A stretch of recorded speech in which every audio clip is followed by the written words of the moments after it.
hello नमस्कार मैं गणेश स्वागतम जाइছো अन्य এটা নতুন এটা ভিডিওলৈ ডিএমইৰ যোনটো non technical post grade 3 apply start হৈ গৈছে 6 তাৰিখে হৈছে 5 তাৰিখে হোৱাৰ কথা আছিল কিন্তু 6 তাৰিখে হৈছে যিকোনো নহক ডিএমই আসাম ৰেজিডেন্ট বুলি আপুনি ব্ৰাউজাৰত সাৰ্চ কৰিব সাৰ্চ কৰাৰ পিছত আপুনি সেকেন্ড লিংকত যাব তাৰপিছত হেতু ওয়েবসাইট ওপেন হ'ব তাৰপিছত তলত আহিব তলত ইয়াত চাব পাৰে অনলাইন এপ্লিকেশন ফৰ্ম বুলি লিখা আছে ক্লিক হিয়াৰ ক্লিক কৰি দিব নাইবা মই কমেন্ট বক্সত দি দিছো লিংক টু এপ্লাই কৰা লিংক টু তাতে চাই লব তাতে যাই আপুনি ক্লিক কৰিব এইটো পেজ ওপেন হ'ব তাৰপিছত আপুনি ইয়াতে পঢ়িব কি কি কৰিব লাগে কোনটো কি email ID instruction for filling an application form কি দৰে এপ্লাই কৰিব ইয়াতে আছে মই সব গোটেইখিনি দেখাই দিম ভিডিঅত আগলৈ চাব তাৰপিছত নেক্সট কৰিব গোটেইখিনি চোৱাৰ পিছত তাৰপিছত ক্যান্ডিডেট পাৰ্সোনাল ইনফৰমেশন লিখা আছে আপুনি ইয়াতে আধাৰ কাৰ্ডৰ যোনটো নাম আছে হেতু লিখিব ভেল্ড याते candidate father name candidate mother name আছে তাৰপিছত candidate mother name candidate spawns মানে আপোনাৰ আইফ আছে যে ওয়াইফ নাইবা হাজবেন্ড আছে হাজবেন্ড ইয়াতে ডেট অফ বাৰ্থ লিখি দিব মেল ফিমেল লিখিব এড্ৰেছ 1 আপোনাৰ ইয়াতে গাঁৱৰ নাম লিখিব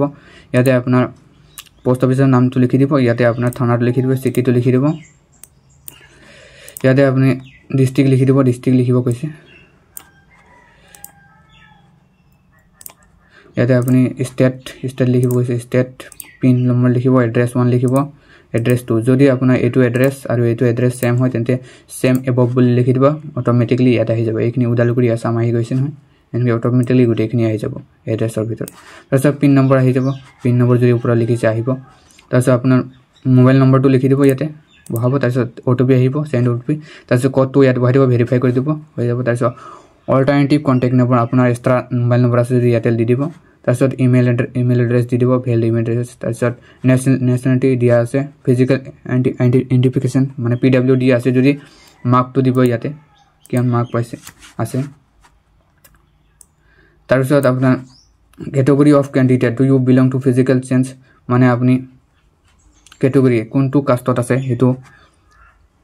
ইয়াতে সিলেক্ট কৰিব আৰু মই ওবিসিত আছো এটা ওবিসিত ইয়াতে আছে ৰঙাকে সিলেক্ট টি গাৰ্ডেন আদিবাসী টি গাৰ্ডেন আছে যদি টি গাৰ্ডেন সিলেক্ট কৰি দিব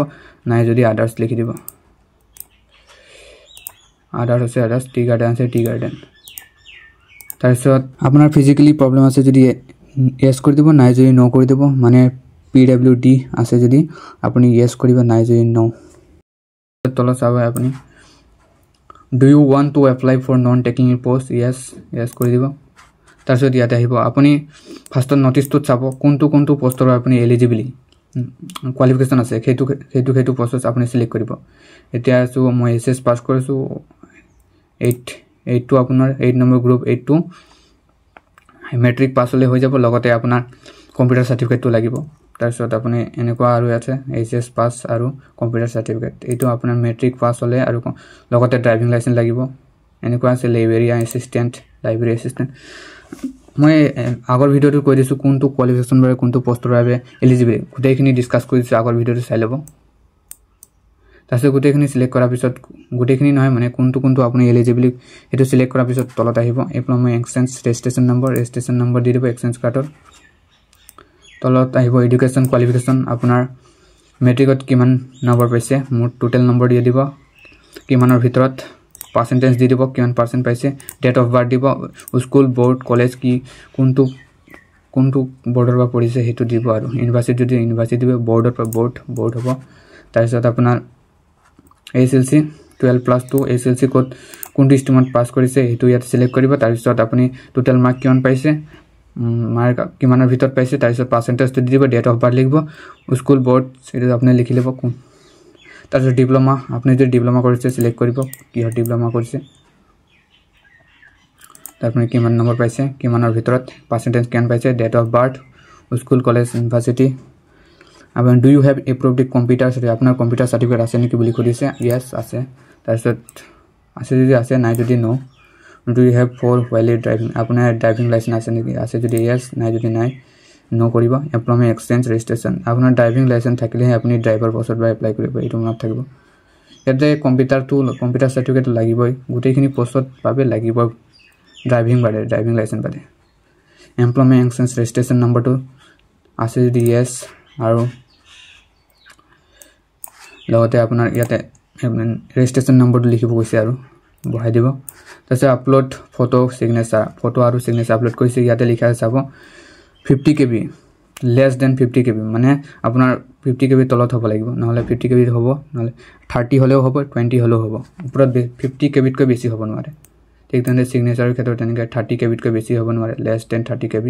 আপোনাৰ 29 হলেও হৈ যাব তাৰপিছত আপুনি ইয়াতে পাসপোৰ্টটো ক্ৰিয়েট কৰিব নিজাকে এটা পাসপোৰ্ট ক্ৰিয়েট কৰিব তাৰপিছত কনফাৰ্ম কৰিব তাৰপিছত ইয়াতে টিক চিনটো দি দিব ইয়াতে কৈছে মানে আপুনি এডিট কৰিব নোৱাৰে আৰু ফাইনাল একবাৰ সাবমিট কৰাৰ পিছত আকৌ খুদৰাব নোৱাৰে এডিট কৰিব নোৱাৰে আৰু ভালকে চাই ল'ব প্ৰায় গোটেইখিনি ৰিভিউ কৰি ল'ব যদি খুদ আছে ফাইনাল সাবমিট কৰি দিব তাৰপিছত আহিব আপোনাৰ ফাইনাল সাবমিট হোৱাৰ পিছত এনেকুৱা এটা পেজ খোল হ'ব তাতে আপোনাৰ এপ্লিকেশ্যন নম্বৰ থাকিব কেণ্ডিডেট নেম থাকিব ফাদাৰ নেম থাকিব মাদাৰ নেম থাকিব আপুনি এইটো স্ক্ৰীনশ্বট এটা মাৰি থাকিব কিয়নো এপ্লিকেশ্যন নম্বৰ ইয়াতে আছে তাৰপিছত আপুনি লগইন কৰিব লগইনত আপোনাৰ পাসপোৰ্ট থাকিব পাসপোৰ্টত আপুনি যোনটো আগতে এটা বনাইছিলে ক্ৰিয়েট পাসপোৰ্ট নিজাকৈ এটা পাসপোৰ্ট বনাইছিলে সেইটো ইয়াতে বহাই দিব লাগিব তাৰপিছত আপুনি এপ্লিকেশ্যন নম্বৰ যোনটো স্ক্ৰীনশ্বট মাৰিব কৈছিলোঁ সেইটো এপ্লিকেশ্যন নম্বৰটো বহাই দিলে আপোনাৰ এপ্লিকেশ্যন ফৰ্ম আপোনাৰ এপ্লাই কৰা ফৰ্মটো ওলাই আহিব আপুনি ঘৰতে বহি মোবাইল দিয়ে এপ্লাই কৰিব পাৰে বা ল্যাপটপ দিয়ে এপ্লাই কৰিব পাৰে তো ভিডিওটো ভাল লাগিছে যদি লাইক কমেন্ট শেয়াৰ কৰি দিব আৰু এনেকুৱা আপডেট পাবলৈ চেনেলটো সাবস্ক্ৰাইব কৰি ৰাখক থ্যাঙ্কস ফৰ ওয়াচিং